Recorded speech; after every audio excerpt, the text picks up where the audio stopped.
Well, for quite a while now, I've been petitioning international rock stars and musicians of all different genres that have been coming through Toronto, not just mainstream major touring acts, but independent acts coming to all the music festivals in Toronto.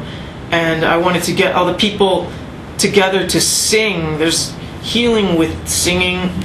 Just the spirit of togetherness makes people feel good, and that goes along with healing the land and healing the people. So I think by creating this whole festival industry around the World Peace Festival Cyber Powwow, that will make me stand out. I haven't heard anybody else talk about that. And of course, healing will be a main thrust of the festival. This is a very, very good question.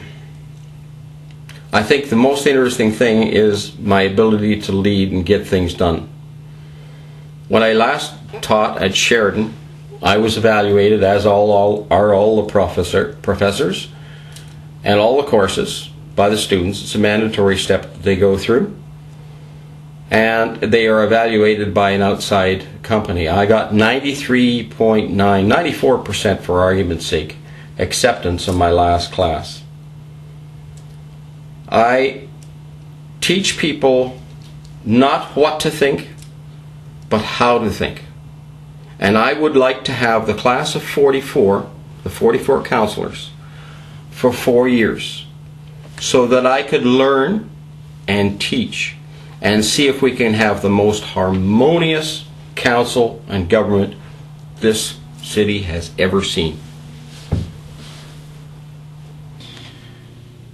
Well, I can only, my uniqueness as a candidacy can only be hopefully based on the fact that I abolished capital punishment, corporal punishment, 12,000 school army cadets, opened Regent Street Police Court to the public, and established, in theory, freedom of speech in Toronto parks. I can only hope that the voters of Canada will appreciate that I'm a qualified candidate compared to the fringe candidates, Miller, Pitfield, Drew, or whatever you want to call them.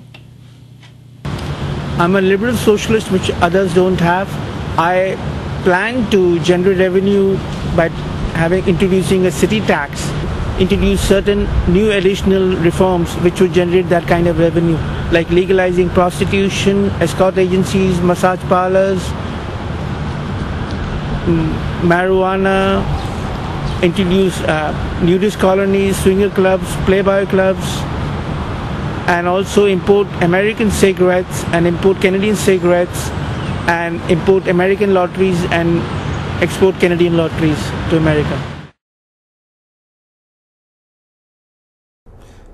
Why shouldn't I be running? The question really is, why aren't they running? Why aren't we all running? Every single citizen of Toronto has a right and should use that right to speak out. We use it in our way we vote, who we vote for, and we also have the right to actually run. It's not for the lawyers, it's not for the people who are dedicated to remaining politicians who are already existing politicians, whether coming from the federal level, the provincial level, dropping down to a municipal level. We're all the same.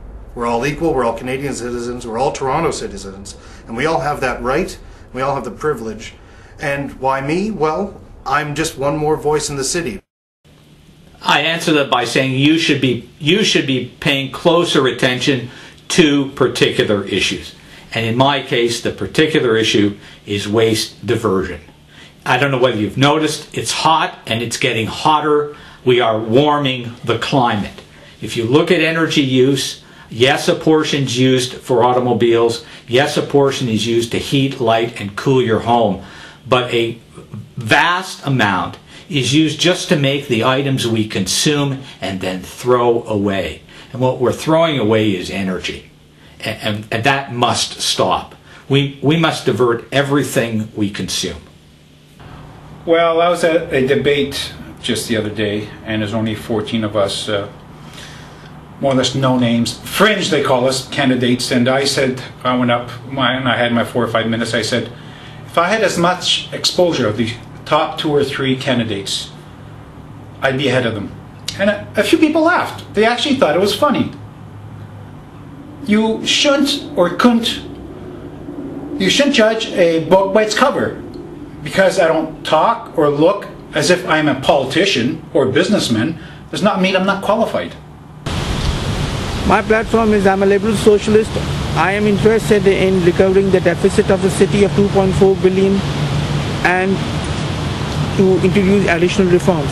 I will legalize prostitution, escort agencies, massage parlors, marijuana. To promote international tourism, I will promote nudist colonies, swinger clubs, playboy clubs. I will distribute free condoms, Viagra pills, herbal look-alike to increase blood testosterone.